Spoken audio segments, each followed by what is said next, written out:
소방 맞았어요? 귀한 지바씨가 이 깊은 산속에서 뭐해요? 굶주린 채 독이 든 열매를 따려던 순간 나무 위에서 나타난 9살 꼬마가 그녀를 막아섰지요. 한양 북촌 대감댁에서 금지옥엽으로 자라던 아씨 옥분이 어쩌다 이 깊은 산속까지 도망쳐오게 된 것일까요? 철부지 금지옥엽 아씨와 산에서 홀로 살던 그 꼬마의 감동적인 이야기, 지금 바로 시작합니다. 여기 오신 모든 분 행복하세요. 구독과 좋아요는 사랑입니다. 야담 시작해볼게요. 먼 옛날 영조 임금 시절 한양 북촌 어느 대감댁 담장을 넘어 달아난 여인이 있었습니다. 비단 치마가 찢기는 것도 모른 채 산속으로 무작정 뛰어든 여인, 바로 옥분이었지요. 18살 꽃다운 나이에 귀한 집 외동딸로 자라 손에 물 한 방울 묻혀본 적 없는 아가씨였습니다. 허나 지금 이 순간만큼은 그 귀한 신분도 절세 미모도 아무 소용이 없었지요. 배는 쥐어뜯듯 고프고 다리는 후들거리고 갈 곳은 없었지요. 얼마나 헤맸을까요? 옥분의 눈에 선홍빛 열매가 주렁주렁 달린 나무가 들어왔지요. 반짝반짝 윤이 나는 게 당장 따 먹어도 될 것 같았습니다. 손을 막 뻗는 순간이었지요. 그거 먹으면 죽어요. 차갑고 또렷한 목소리가 귀에 꽂혔습니다. 옥분이 화들짝 놀라 뒤로 물러서다 엉덩방아를 찧었지요. 나뭇가지 위에 쪼그려 앉은 꼬마 하나가 옥분을 내려다보고 있었지요. 기껏해야 9살이나 됐을까요? 꼬질꼬질한 얼굴에 눈만 반짝반짝했지요. 꼬마가 유유히 내려와 옥분을 위아래로 훑더니 고개를 갸웃거렸습니다. 귀하집 아씨가 여기서 뭐해요? 소방 맞았어요? 옥분의 얼굴이 순식간에 홍당무가 됐지요. 홍당무가 된 얼굴로 옥분이 버럭 소리를 질렀습니다. 야, 꼬마야. 어디서 굴러먹다 온 게 어른한테 소박은 무슨 소박이야. 꼬마는 눈 하나 깜짝 않고 성큼성큼 걸어갔습니다. 옥분이 씩씩거리며 버텼지만 배에서 꼬르르 소리가 등을 떠미는 바람에 결국 뒤를 쫄래쫄래 따라갈 수밖에 없었지요. 복동의 오두막은 산 중턱 바위 옆에 덩그러니 서 있었습니다. 기둥 하나가 삐딱하게 기울어진 게 당장이라도 와르르 무너질 것 같지요. 옥분이 코를 찡그리며 중얼거렸습니다. 짐승도 이보단 잘 살겠다. 복동이 오두막 옆에 쌓인 통나무를 턱으로 가리켰지요. 저거 패면 밥 드릴게요. 내가 왜 내 말을 들어야 해. 복동이 바구니를 챙기며 태연하게 돌아섰습니다. 그럼 안 드셔도 되지요. 저도 강요는 못해요. 그 말이 끝나기 무섭게 옥분의 배에서 꼬르륵 세상이 다 들을 것 같은 소리가 터졌지요. 얼굴이 새빨개진 채 도끼를 집어든 옥분. 평생 처음 잡아보는 도끼가 손에서 뱅글뱅글 돌았습니다. 아이고, 내 팔자가 이게 뭐라. 장작을 내리칠 때마다 도끼가 튕겨나오고 다시 내리치고 발등을 찌을 뻔해 펄쩍 뛰고 그러다 허리를 잡고 끙끙거리는 판이었지요. 복동은 도토리를 고르며 그 꼴을 멀뚱히 바라봤습니다. 씩씩거리던 옥분의 입에서 느닷없이 하소연이 터졌지요. 내가 뭘 잘못했다고 이 고생이야. 시어머니가 나한테 어떻게 했는지 알아? 제삿날마다 직접 음식하랬지. 바느질 못한다고 면박이지. 말꼬리 잡기는 또 어찌나 잘하는지. 복동이 조용히 듣고만 있었지요. 시어머니 흉, 남편 흉, 시댁 흉, 심지어 집고양이 흉까지 쏟아지는데 해가 뉘엿뉘엿 기울도록 옥분의 하소연은 도무지 끝날 줄을 몰랐습니다. 하소연이 어찌나 길던지 도끼질을 하다 말고 옥분은 그냥 통나무 위에 퍼질러 앉고 말았지요. 복동은 도토리를 골라내며 끝까지 듣고만 있더니 한참 후에야 조용히 입을 열었습니다. 애기씨 말대로라면 시어머니가 나쁜 사람이네요. 근데 왜 동네 사람들은 다 시어머니 편이에요? 그야 오래 살았으니까 편드는 거지. 복동이 도토리 하나를 통 내려놓으며 고개를 들었지요. 그럼 애기 씨가 오래 살면 편들어 줄 사람이 있어요. 순간 옥분의 입이 딱 막혔습니다. 뭔가 한마디 쏘아붙이려는데 도무지 말이 나오질 않았지요. 부들부들 떨리는 입술로 버텨보다가 결국 장작을 향해 도끼를 내리쳤습니다. 퍽, 통나무가 두 쪽이 났지요. 복동이 덤덤하게 한마디를 얹었습니다. 힘은 좋네요. 닥쳐. 씩씩거리며 도끼질을 이어가는데 어찌 된 일인지 눈앞이 흐릿해졌지요. 귀한 집 금지옥엽으로 태어나 곱디고 온 손으로 장작이나 패고 앉은 이 신세가 9살 꼬마한테 말문이 막힌 이 꼴이 서럽고 또 부끄러워 눈물이 주르륵 흘러내리고 말았습니다. 복동은 모른 척 도토리만 골랐지요. 그게 더 야속했습니다. 밥 한 그릇을 받아든 옥부는 말없이 오물오물 먹었습니다. 귀한 집에서 나고 자란 아씨가 산속 오두막에서 보리밥에 된장국을 먹는 꼴이었지요. 허나 이상하게도 그 한 그릇이 평생 먹어온 산해진 미보다 달았습니다. 복동이 맞은편에 앉아 조용히 물었습니다. 남편분은요? 옥분이 국그릇을 내려놓으며 코웃음을 쳤습니다. 글만 있는 샌님이야. 내가 뭐라 하면 먹은 벙어리가 되고 시어머니가 나를 들들 볶아도 눈만 껌벅껌벅 하는 것이. 아유, 때렸어요? 설마 그것도 못하는 위인이야. 복동이 잠시 먼 산을 바라보다 천천히 입을 열었지요. 그 양반이 아직 거기 있다면요. 쫓겨난 게 아니라 기다리는 거예요.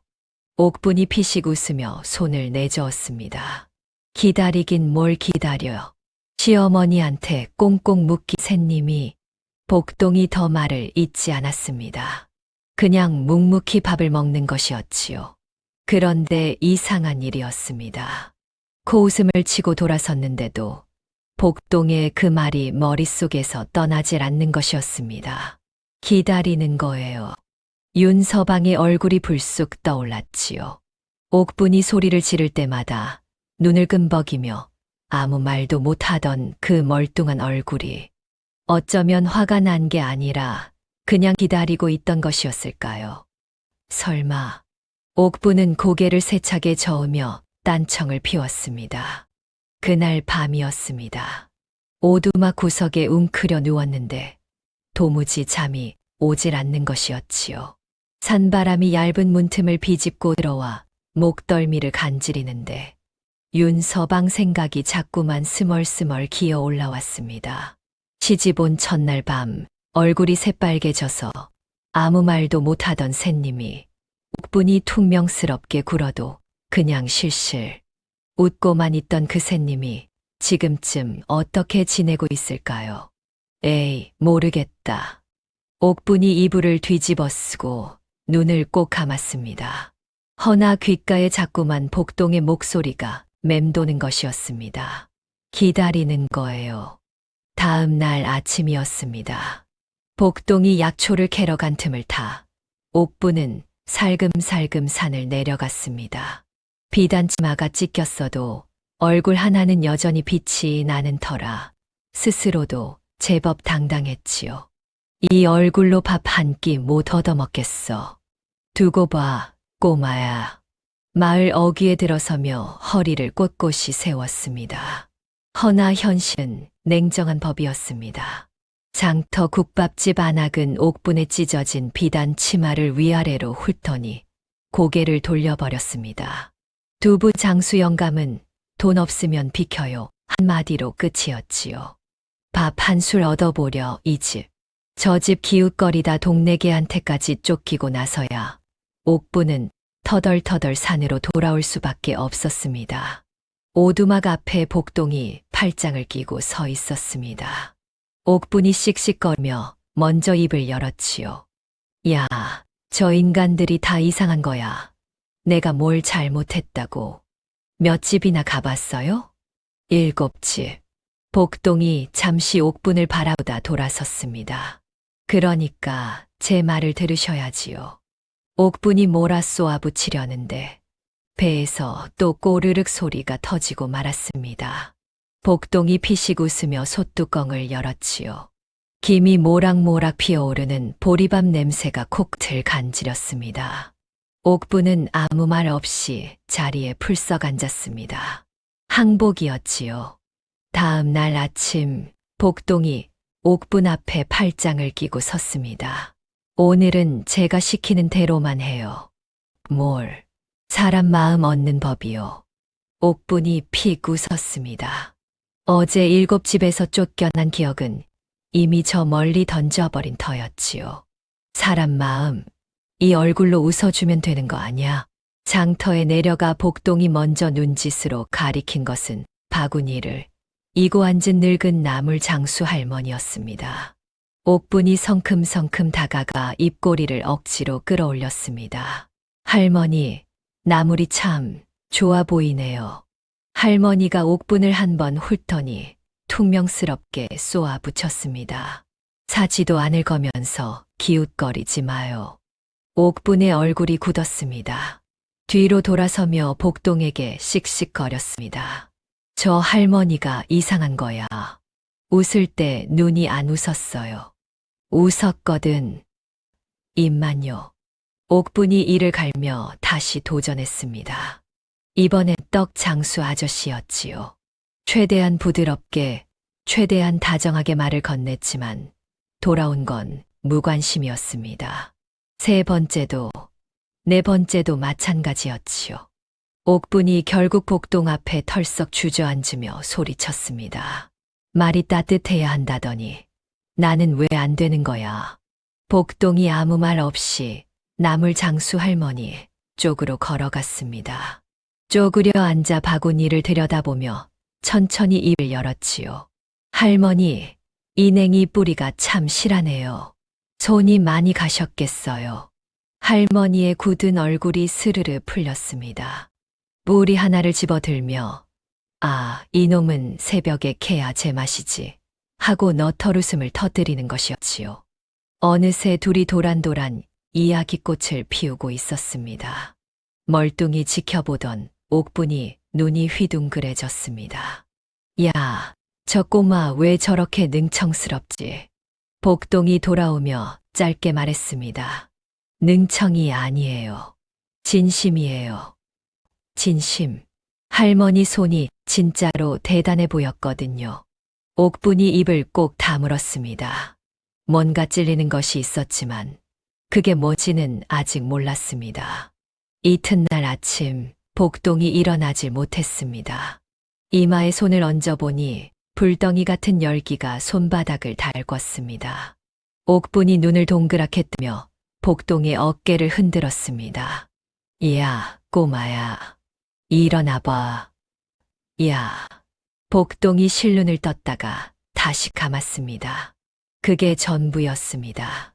옥분이 벌떡 일어나 두리번거렸습니다. 오두막 안에 물 한 모금 없었지요. 땔감도 다 떨어진 터였습니다. 오죽하면 솥 안에 든 것이라곤 식은 재뿐이었지요. 아이고, 이를 어쩐다. 평생 손에 물 한 방울 묻혀본 적 없는 아씨가 할 수 있는 일이라고는 아무것도 없었습니다. 허나 이대로 손 놓고 앉아있을 수만도 없는 노릇이었지요. 옥분이 이를 악물고 밖으로 나섰습니다. 우선 땔감이었습니다. 도끼를 들고 통나무 앞에 섰는데 이틀 전과 달리 팔에 힘이 들어가질 않는 것이었지요. 도끼가 허공을 가르기를 10번, 겨우 통나무 하나를 쪼갰습니다. 다음은 물이었습니다. 두레박을 들고 우물로 달려갔다가 두레박줄이 엉키는 바람에 물을 절반이나 쏟고 말았습니다. 다시 길어오다 돌부리에 걸려 넘어지고 흙투성이가 된 채 겨우 물을 길어왔습니다. 죽을 끓이는 일은 더 가관이었습니다. 불을 피우려는데 연기만 펄펄 나고 불은 붙질 않았습니다. 눈물이 쏙 빠지도록 후후 불고 나서야 겨우 불꽃이 살아났지요. 쌀을 얼마나 넣어야 하는지도 몰라 눈대중으로 집어넣었다가 죽이 아니라 풀이 되고 말았습니다. 해가 뉘엿뉘엿 기울 무렵 옥부는 오두막 앞에 주저앉았습니다. 온몸이 쑤시고 손바닥엔 물집이 잡히고 얼굴엔 검댕이 덕지덕지 붙었습니다. 귀한 집 아씨 흔적은 온데간데 없는 꼴이었지요. 그래도 죽은 끓었습니다. 풀처럼 된 죽이었지만, 연기 냄새가 밴 죽이었지만, 그래도 뜨끈한 죽이었습니다. 복동의 입에 죽을 떠넣는데 복동이 천천히 눈을 떴습니다.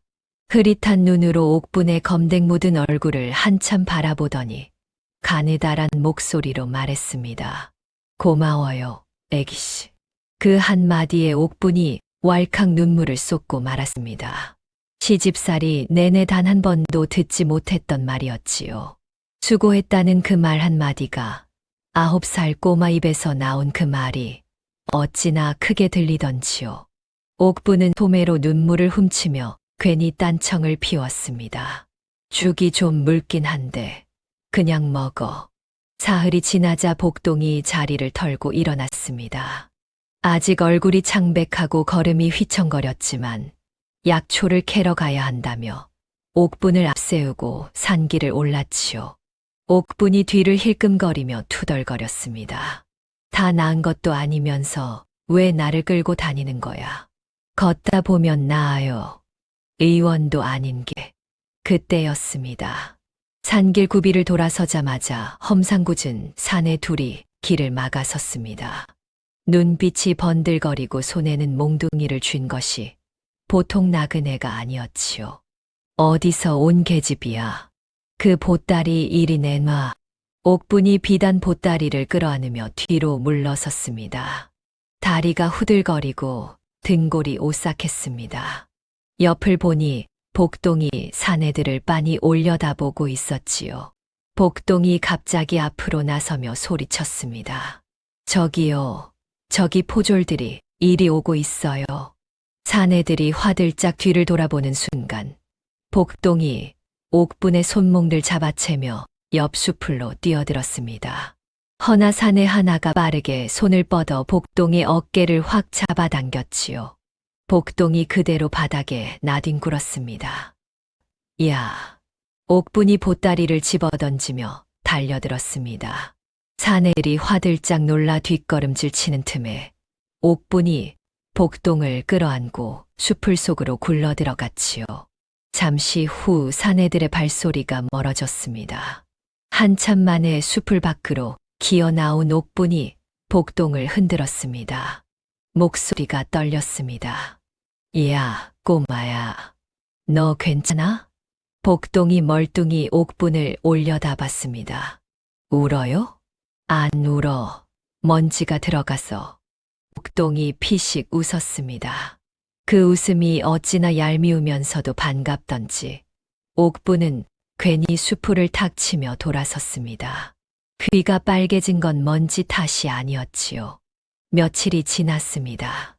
복동이 옥분을 마을 안악들 틈에 밀어넣은 것은 그 무렵이었습니다. 안악들 사이에서 살림을 배워요. 내가 왜 그걸 배워야 해? 시댁에 돌아가려면 필요하니까요. 옥분이 입을 삐죽거리면서도 마을로 내려갔습니다. 안악들이 우물가에 모여 빨래를 하고 있었습니다. 옥분이 다가가 어색하게 웃으며 말을 건넸습니다. 저도 좀 배워도 될까요? 안악 하나가 옥분의 손을 힐끔 봤습니다. 굳은 살 하나 없는 하얀 손이었습니다. 손 좀 봐. 귀한 집 아씨가 무슨 살림이래요. 맞아. 빨래 한 번이라도 해봤겠어.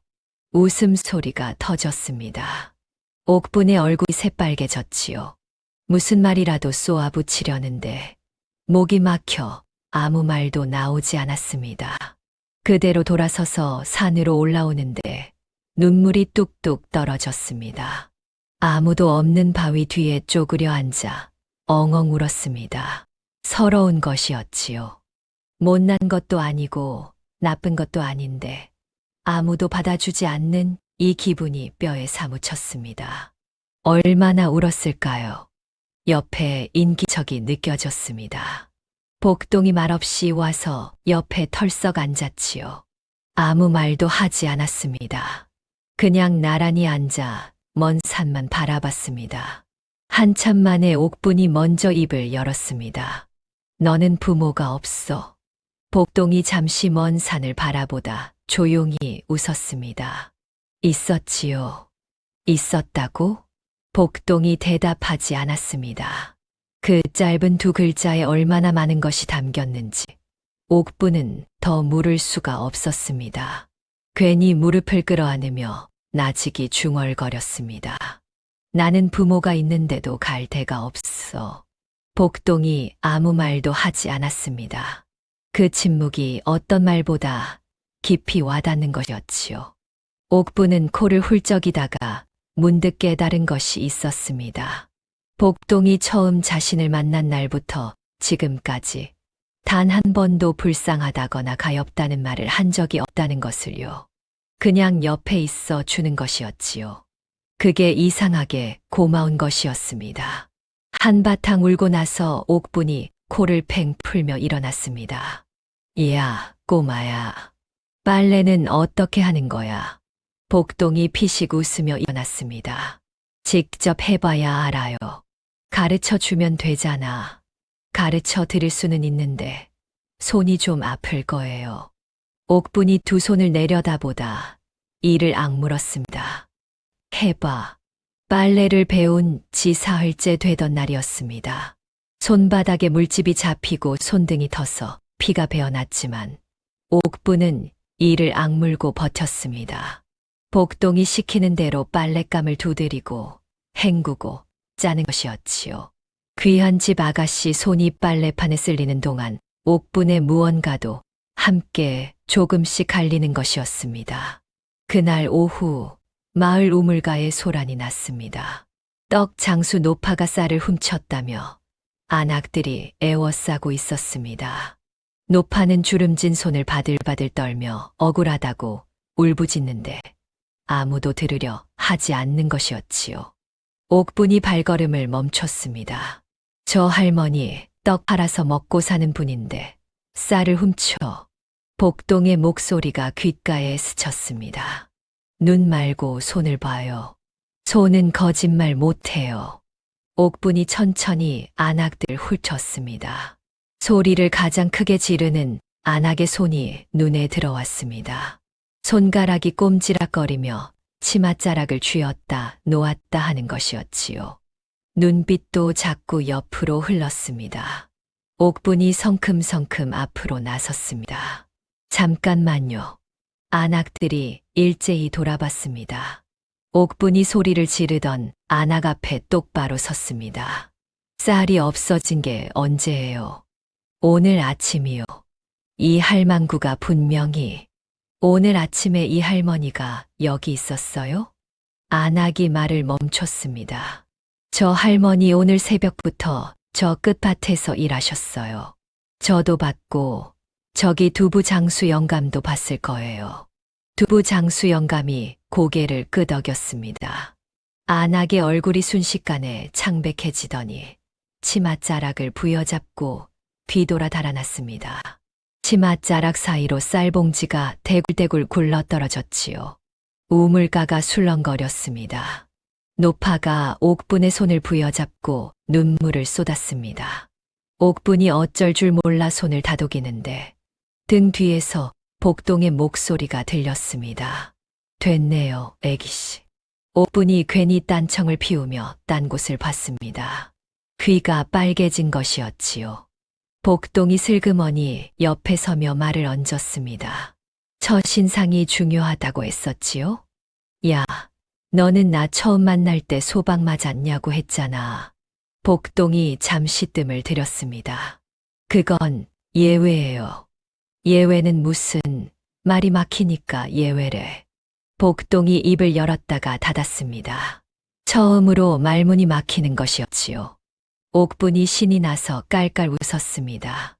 산에 들어온 뒤 처음으로 터진 웃음이었습니다. 노파 사건이 있고 난 뒤부터 옥분은 부쩍 말이 없어졌습니다. 밥을 먹다가도 먼 산을 바라보고 빨래를 하다가도 손을 멈추는 것이었지요. 복동이 눈치를 채고 슬쩍 물었습니다. 무슨 생각해요? 아무 생각 없어. 거짓말. 옥분이 빨랫감을 탁 내려놓으며 한숨을 쉬었습니다. 시어머니, 생각. 복동이 아무 말도 하지 않았습니다. 내가 도망친 날 밤에 말이야. 시어머니가 내 방 앞에서 서성거리는 거 봤거든. 그때는 또 잔소리하러 왔나 싶었는데 지금 생각해보면 글쎄. 옥분이 손등으로 코를 훔쳤습니다. 혹시 걱정했던 건 아니었을까? 그 양반이. 복동이 조용히 입을 열었습니다. 무서운 거예요. 부끄러운 거예요. 옥분이 한참 만에 대답했습니다. 둘 다. 그럼 돌아갈 때 됐네요. 옥분이 뭔가 한마디 받아치려는 순간 저 아래 산길에서 허겁지겁 올라오는 나그네 하나가 눈에 들어왔습니다. 숨을 헐레벌떡 몰아쉬며 마을 어귀에서 소리를 질러댔지요. 들었소. 한양북촌 이판대기 영모 누명을 썼다는데. 옥분의 등이 굳었습니다. 이판대기라면 옥분의 시댁이었습니다. 나그네의 말에 따르면 가산이 정몰될 위기에 처했고 시어머니는 충격으로 쓰러졌다는 것이었지요. 온 동네가 웅성거린 사이 옥분은 그 자리에 선 제 얼굴이 흙빛이 됐습니다. 어머니가 손이 파들파들 떨렸습니다. 아무리 호랑이 시어머니라도 저 집안에 자신을 반겨줄 사람은 어쩌면 시어머니 하나뿐이었는지도 모른다는 생각이 지금 이 순간 처음으로 밀려드는 것이었지요. 윤서방은 다리에 힘이 풀렸습니다. 복동이 옥분 곁에 와서 섰습니다. 잠시 옥분의 굳은 얼굴을 바라보다 조용히 입을 열었습니다. 도망칠 때는 혼자였잖아요. 옥분이 복동을 내려다봤습니다. 이번엔 같이 가요. 9살 꼬마의 눈이 어찌나 단단하던지 옥분은 그 눈빛에 눌려 고개를 끄덕이고 말았습니다. 눈물이 한 방울 뺨을 타고 흘러내렸습니다. 12챕터 지금 애기씨 등이 고다요. 1198자. 이튿날 새벽 두 사람은 산을 내려왔습니다. 옥분이 앞서 걷고 복동이 뒤를 따랐습니다. 복동의 행색은 낡은 베옷의 등에 조그만 보따리 하나를 맨 것이 영락없는 몸종 차림이었지요. 옥분이 걸으며 중얼거렸습니다. 너 진짜 몸종처럼 보여야 해. 알았어? 알아요. 말 함부로 하지 말고. 네, 아는 척도 하지 말고. 복동이 잠시 뜸을 들였습니다. 애기씨, 저 지금 몸종 연습하는 거예요. 아니면 애기씨가 긴장한 거예요. 옥분이 입을 꾹 다물었습니다. 맞는 말이었지요. 한양북촌에 다다르자 멀리서도 이판댁의 상황이 눈에 들어왔습니다. 대문 앞에 관아 군졸이 버티고 서 있었고 담장 안에서는 식솔들이 허둥지둥 짐을 옮기는 것이었지요. 평소 반듯하던 대문짝이 한쪽으로 삐딱하게 기울어진 채 덜렁거렸습니다. 옥분의 발걸음이 느려졌습니다. 복동이 나지기 말했습니다. 멈추면 안 돼요. 옥분이 이를 악물고 다시 걸음을 내디뎠습니다. 대문을 들어서는 순간 식솔들의 눈이 일제히 옥분에게 쏠렸습니다. 놀란 눈, 당황한 눈, 반가운 눈이 뒤섞였지요. 늙은 친모가 달려오며 울먹였습니다. 아씨가 오셨네요. 마님이 쓰러지신 지 사흘이 됐어요. 옥분이 친모의 손을 꼭 잡았습니다. 마님 계신 곳으로 안내해요. 친모가 눈을 동그랗게 뜬 것은 그 말투 때문이었습니다. 예전의 옥분이 아니었지요. 씩씩거리거나 눈을 흘기거나 하는 기색이 없었습니다. 차분하고 또렷한 목소리였습니다. 안채로 들어가며 옥분이 흐트러진 마당을 둘러봤습니다. 짐들이 여기저기 나뒹굴고 식솔들이 갈팡질팡하는 것이었지요. 옥분이 목소리를 높였습니다. 짐 함부로 내놓지 말고 안채 식솔들은 다 안으로 들어와요. 식솔들이 어리둥절한 표정으로 움직이기 시작했습니다. 그때 복동이 옥분의 뒤에서 아주 조용히 속삭였지요. 지금 애기씨 등이 고다요. 처음으로요. 옥분이 대꾸하지 않았습니다. 허나 어깨에 힘이 더 들어가는 것이었지요. 시어머니가 눈 방문 앞에 섰습니다. 손잡이를 잡은 손이 파르르 떨렸습니다. 복동이 등 뒤에서 낮게 말했습니다. 들어가요, 애기씨. 옥분이 숨을 한 번 크게 들이켰습니다. 그리고 문을 열었지요. 13챕터 두 사람의 눈이 마주치다 천이자 방 안은 조용했습니다. 창호지 너머로 가느다란 햇살이 비껴들고 구석 화롯불이 타닥타닥 타오르는 것이었지요. 시어머니 최 씨 부인은 두꺼운 이불을 덮은 채 눈을 감고 누워 있었습니다. 얼굴이 어찌나 헬쑥하던지 옥분이 알던 그 서슬퍼런 호랑이 시어머니가 아니었지요. 옥분이 천천히 다가가 무릎을 꿇었습니다. 바스락 소리에 최 씨 부인의 눈꺼풀이 천천히 열렸지요. 흐릿한 눈이 옥분의 얼굴에 닿는 순간 가늘게 떨렸습니다. 둘 다 아무 말도 하지 않았지요. 최 씨 부인이 먼저 입을 열려다 그만뒀습니다. 옥분도 준비했던 말들이 목구멍에서 다 막혀버린 것이었지요. 한참 동안 두 사람의 눈만 마주쳤습니다. 옥분이 먼저 고개를 숙였습니다. 최 씨 부인의 눈가가 젖어들었습니다. 그것으로 충분한 것이었지요. 물 좀 드릴까요, 어머니?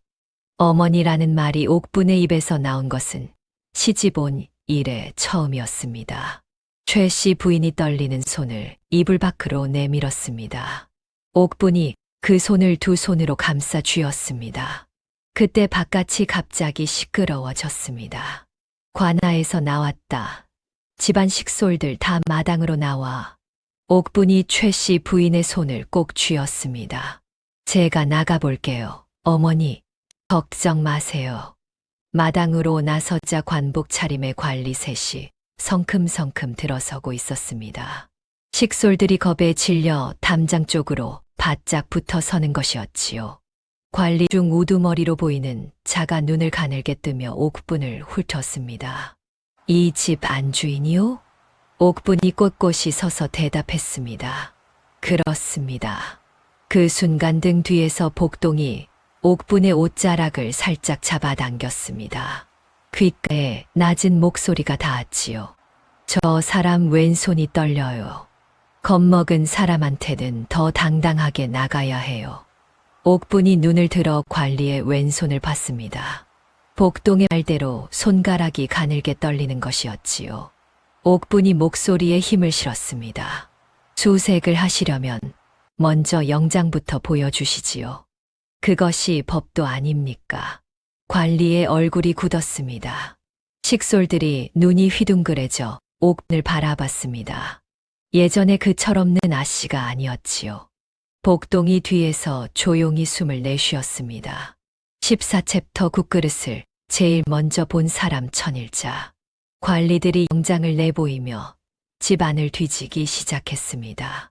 식솔들이 마당에 줄지어 서서 벌벌 떠는 것이었지요.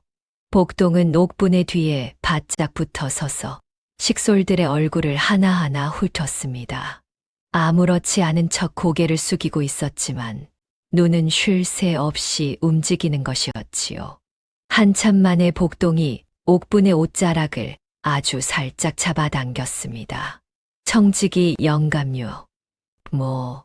아까 관리들이 들어올 때 제일 먼저 국그릇을 봤어요. 옥분이 눈을 가늘게 떴습니다. 국그릇을 왜? 뭔가 숨긴 사람은 위기가 오면 자기 것부터 챙겨요. 저 영감 부엌 쪽을 3번 봤어요. 옥분이 천천히 마당을 가로질렀습니다. 줄지어 선 식솔들 앞을 천천히 걸으며 한 사람씩 눈을 맞추다가 맨 끝에 서 있는 청지기 노인 앞에 멈춰 섰습니다. 영감, 청지기가 굳은 얼굴로 고개를 숙였습니다.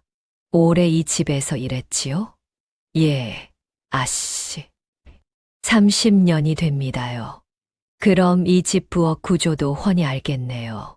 청지기의 눈이 순간 흔들렸습니다. 아주 잠깐이었지만 옥부는 놓치지 않았습니다. 복동에게 배운 것이었지요. 소 뒤편에 뭘 숨겨놨어요? 아, 아씨. 그게 무슨... 제가 직접 가볼까요? 청지기의 얼굴이 순식간에 새하얗게 변했습니다. 두 손이 파들파들 떨리더니 그만 무릎이 꺾이고 말았지요. 소인이 잘못했습니다요. 소인이 잘못했어요. 부엌소 뒤편에서 나온 것은 영모 문서였습니다. 식솔들이 술렁거리며 웅성거리는 사이 청지기가 엎드려 울부짖었습니다. 바깥에서 누군가 돈을 주고 문서를 숨겨달라 했다는 것이었지요. 그 배후는 이 고을 지방 수령이었습니다. 관리들이 서로 눈치를 보며 우물쭈물하는 것이었지요. 옥분이 돌아서며 복동에게 낮게 속삭였습니다. 잘 봤어? 복동이 짧게 대답했습니다. 처음부터 잘하셨어요. 15챕터 수령의 얼굴이 굳다 1198자. 청지기가 엎드려 울부짖는 소동이 제 가라앉기도 전이었습니다. 대문이 벌컥 열리며 말 위에 단사가 마당으로 들어섰습니다. 비단 관복의 갓을 반듯하게 눌러 쓴 것이 이 고을 지방 수령변 대감이었지요. 배가 앞으로 불룩 튀어나온 것이 마치 곳간에 양식 가득 쟁여놓은 것 같은 인상이었습니다. 수령이 말에서 내리며 마당을 휙 둘러봤습니다. 소란스럽구나. 역적 집안이 어디 조용할 날이 있겠느냐. 식솔들이 고개를 푹 숙였습니다. 옥분이 수령 앞으로 걸어나갔습니다. 복동이 뒤에서 옥분의 옷자락을 살짝 쥐며 귓속말을 흘렸습니다. 저 사람 오른쪽 귀 뒤에 점이 있어요. 그게 왜? 나중에 알려드릴게요. 일단 당당하게요. 옥분이 수령 앞에 반듯하게 섰습니다. 날이 이 집 영모의 증거라 하신 문서는 방금 청지기가 외부에서 돈을 받고 숨긴 것임이 밝혀졌습니다. 누명입니다. 수령이 콧방귀를 뀌었습니다. 계집이 나서서 하는 소리치고는 제법이구나. 허나 문서가 이 집에서 나온 것은 사실 아니냐. 날이 옥분이 한 발짝 더 다가섰습니다. 복동이 등 뒤에서 아주 낮게 속삭였습니다. 3년 전 세곡 횡령, 쌀 2,000석이요. 옥분의 눈이 가늘어졌습니다. 수령을 똑바로 바라보며 천천히 입을 열었습니다. 나리께서 3년 전 이 골 세곡을 2,000석 횡령하신 일, 혹시 기억하십니까? 수령의 얼굴에서 혈색이 싹 빠졌습니다. 뭐시, 증인도 있고 문서도 있습니다. 날이, 마당이 쥐 죽은 듯 고요해졌습니다. 수령이 눈을 희번덕거리며 옥분을 노려봤습니다. 손이 부들부들 떨렸습니다. 그 눈빛에 옥분의 다리도 사실 후들거리는 것이었지요. 허나 발은 움직이지 않았습니다. 복동이 뒤에서 눈을 감으며 속으로 중얼거렸습니다. 잘하네요, 애기씨. 수령이 관리들을 향해 고함을 질렀습니다. 이 집 수색을 계속해. 관리들이 서로 눈치를 보며 머뭇거렸습니다. 방금 전까지 기세등등하던 수령의 얼굴이 이토록 새파랗게 질린 것을 본 터라 선뜻 발을 내딛는 자가 없었습니다. 마당에 서 있던 식솔들이 하나둘 고개를 들어 옥분을 바라봤지요. 수령이 말 위로 올라타며 씩씩거렸습니다. 두고 보자. 말발굽 소리가 대문 밖으로 멀어졌습니다. 옥분이 그 뒷모습을 바라보다 조용히 숨을 내쉬었습니다. 다리에 힘이 스르르 풀렸습니다. 복동이 옆에 와서 서며 짧게 말했습니다. 다리 풀리지요? 안 풀려. 복동이 피식 웃었습니다. 16챕터 애기씨가 수령이랑 싸우는 동안요. 798자. 수령이 물러간 뒤에도 관리들은 좀처럼 돌아가질 않았습니다. 우두머리 관리가 팔짱을 끼고 마당을 서성이며 말했지요. 문서가 집 안에서 나온 것은 사실이오. 수령날이 말씀과 별개로 이 집 영모 혐의는 아직 살아있소. 식솔들의 얼굴이 다시 굳었습니다. 옥분도 할 말을 잃고 관리를 바라보는데 복동이 성큼성큼 앞으로 걸어나갔습니다. 몸종아이가 갑자기 나서자 관리가 눈살을 찌푸렸습니다. 이 문서 말씀이십니까? 복동이 품에서 문서 하나를 꺼내 두 손으로 내밀었습니다. 관리가 받아들어 펼쳤지요. 눈을 가늘게 뜨고 읽어내려가다 고개를 갸웃거렸습니다. 이건 시구가 아니오? 네, 이 집 도련님이 과거를 준비하며 쓴 글입니다. 관리가 처음 압수한 문서와 번갈아 들여다봤습니다. 일체가 똑같았지요. 내용만 달랐습니다. 한쪽은 영모 문서, 한쪽은 평범한 시구였습니다. 이게 어떻게 된 것이오? 복동이 고개를 꾸벅 숙였습니다. 청직이 영감이 바꿔치기 한 것을 소인이 다시 바꿔치기 했습니다. 마당이 술렁거렸습니다. 옥분이 눈이 휘둥그레져 복동을 내려다봤지요. 야, 내가 언제 이걸 다 한 거야? 복동이 태연하게 대답했습니다. 애기씨가 수령이랑 싸우는 동안요.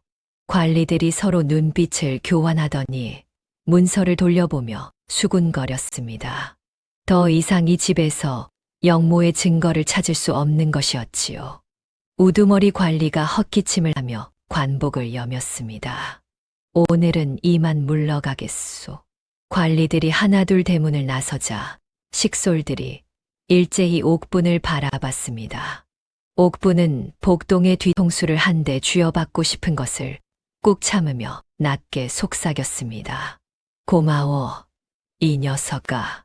복동이 앞을 보며 짧게 대꾸했습니다. 들렸어요. 17챕터 어머니, 제가 잘못했습니다. 1798자. 관리들이 떠난 마당은 한동안 멍하니 서 있는 식솔들로 가득했습니다. 누가 먼저랄 것도 없이 하나둘 옥분을 향해 고개를 숙이는 것이었지요. 30된 늙은 친모가 눈물을 훔치며 옥분의 손을 부여잡았습니다. 아씨가 이 집을 살리셨어요. 옥분이 손을 꼭 쥐었습니다. 할 말이 없었지요. 복동은 어느새 마당 구석으로 물러나 있었습니다. 아무도 거들떠보지 않는 자리였지요. 옥분과 눈이 마주치자 슬며시 안채 쪽으로 눈짓을 보냈습니다. 먼저 들어가요. 옥분이 고개를 끄덕이고 안채로 향했습니다. 시어머니 방문 앞에 섰을 때 안에서 기척이 들렸습니다. 최 씨 부인이 일어나 앉아 있었습니다. 창호지 너머로 비껴드는 오후 햇살이 부인의 헬쑥한 얼굴을 감싸는 것이었지요. 옥분이 방으로 들어가 무릎을 꿇었습니다. 어머니, 최 씨 부인이 옥분을 바라봤습니다. 눈이 붉게 부어 있었습니다. 들었다. 죄송합니다. 아니다.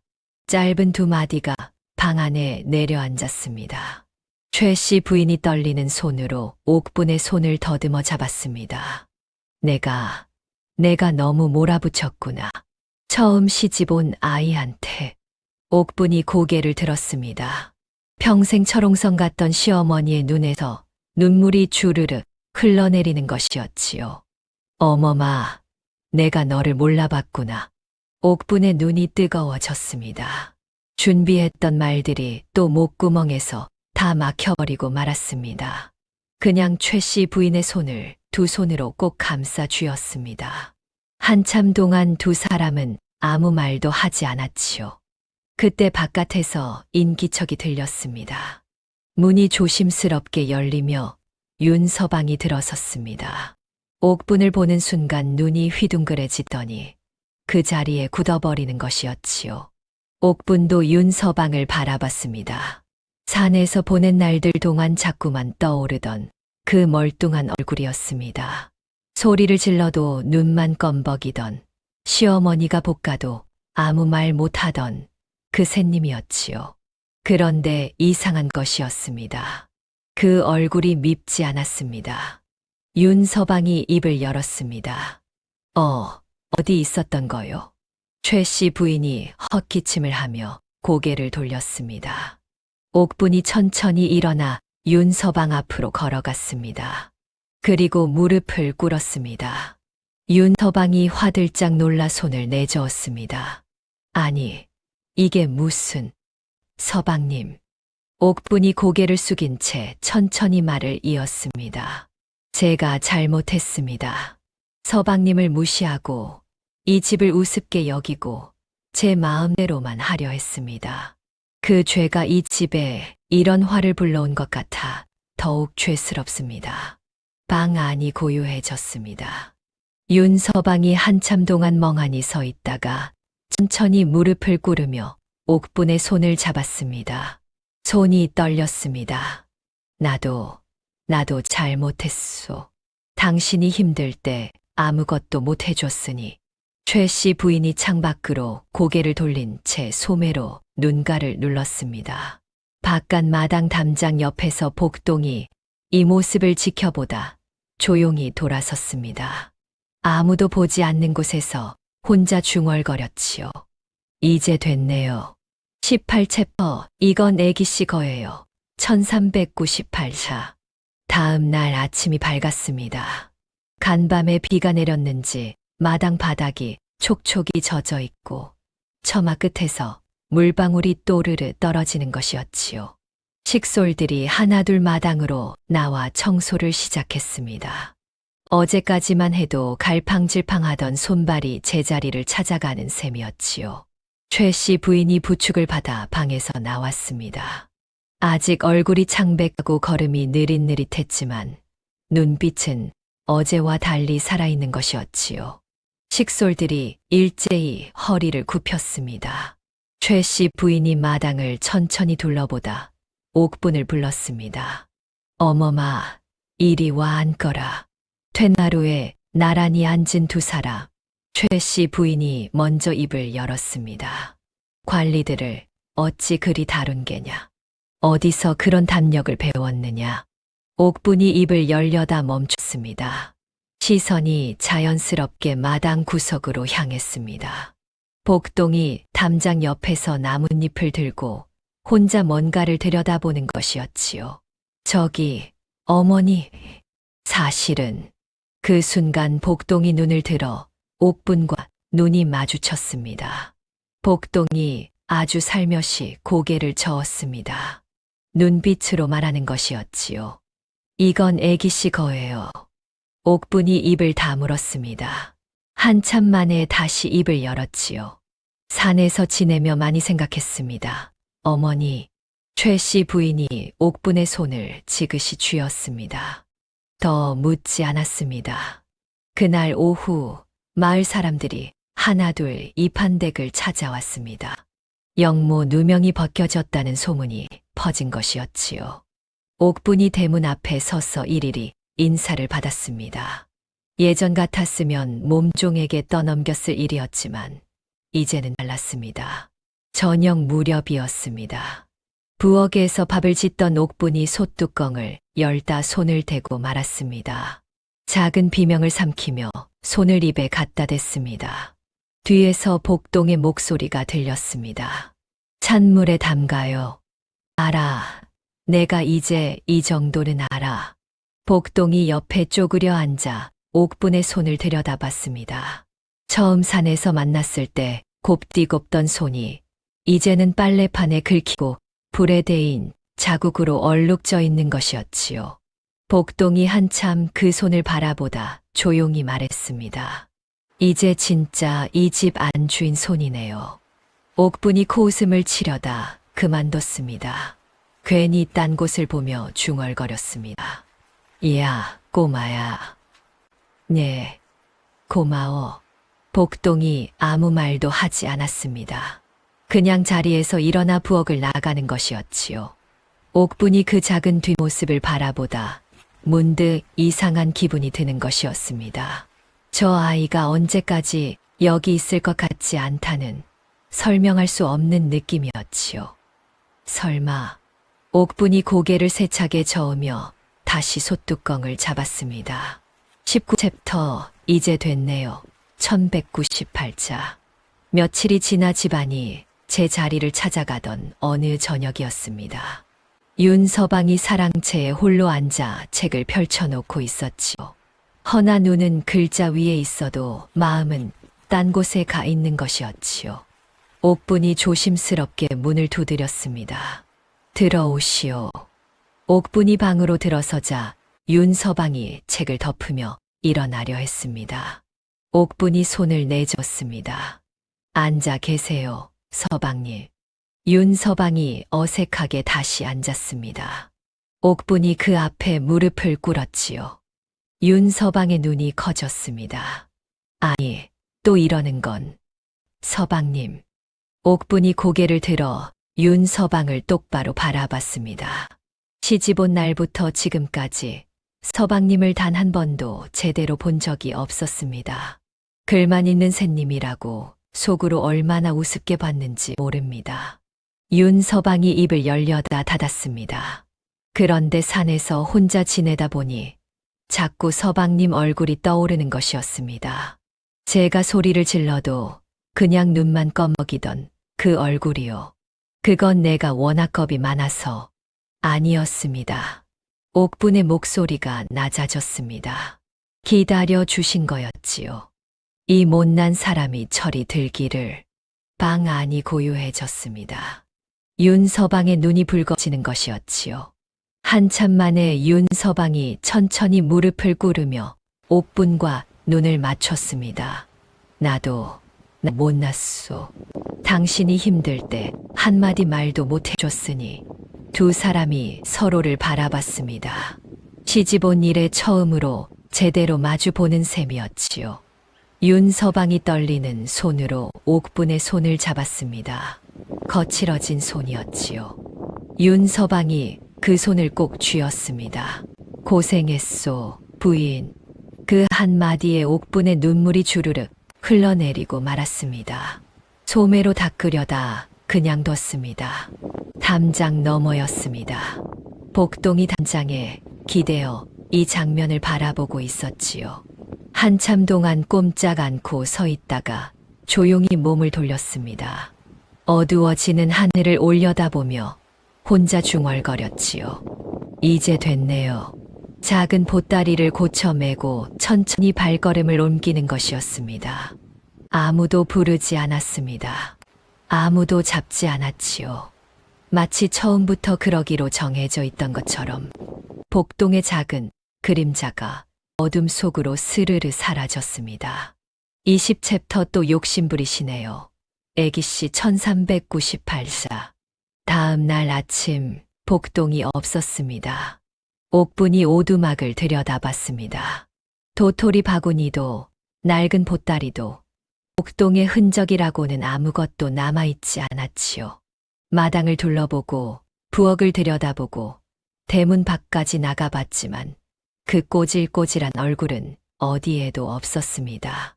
이야, 꼬마야. 목소리가 골목을 타고 퍼져나갔습니다. 아무 대답이 없었지요. 옥분이 한참 대문 앞에 서 있다가 안으로 들어왔습니다. 눈물이 나려는 것을 꾹 참으며 혼자 중얼거렸습니다. 인사도 없이 가는 법이 어딨어. 이 녀석이 진짜. 허나 어쩌면 그것이 복동다운 것이었지요. 처음 만난 날부터 마지막 날까지 요란하지 않았던 아이였으니까요. 세월이 흘렀습니다. 윤서방이 그의 가을 과거에 급제했습니다. 이판댁은 한양 북촌에서 다시 이름을 날리기 시작했지요. 최 씨 부인은 며느리 옥분이 내오는 약을 순순히 받아 마시는 사람이 됐고, 옥분은 시어머니가 좋아하는 반찬을 외우는 며느리가 됐습니다. 손에 굳은 살이 배기고 이마에 땀이 맺히는 살림이었지만 옥분은 더 이상 그것이 억울하지 않았습니다. 오히려 그 거친 손이 자랑스러운 것이었지요. 허나 사람 마음이라는 것이 참 간사한 법이었습니다. 살림이 넉넉해지고 집안이 번창하자 슬그머니 욕심이 고개를 드는 것이었지요. 윤서방 벼슬이 오르면 더 좋겠다. 옆집 대감댁보다 우리 집이 더 커야 하지 않겠냐 하는 마음이 스멀스멀 기어오르는 것이었습니다. 어느 봄날 오후였습니다. 옥분이 툇마루에 앉아 이웃 대감댁 새로 지은 별채를 바라보며 괜스레 입술을 내밀고 있었지요. 그때였습니다. 어디선가 바람이 살랑 불어왔습니다. 담장 위 살구꽃 잎이 팔랑팔랑 흩날리는데 그 바람결에 실려 어디선가 목소리가 들리는 것 같았습니다. 또 욕심부리시네요, 애기씨. 옥분이 화들짝 고개를 들었습니다. 담장 위에는 꽃잎만 흩날리고 있었지요. 옥분이 자리에서 일어나 두리번거렸습니다. 아무도 없었습니다. 그런데 이상한 것이었습니다. 분명 아무도 없는데 그 목소리가 어찌나 생생하던지 귓가에 아직 온기가 남아있는 것 같았지요. 옥분이 픽 웃음을 터뜨렸습니다.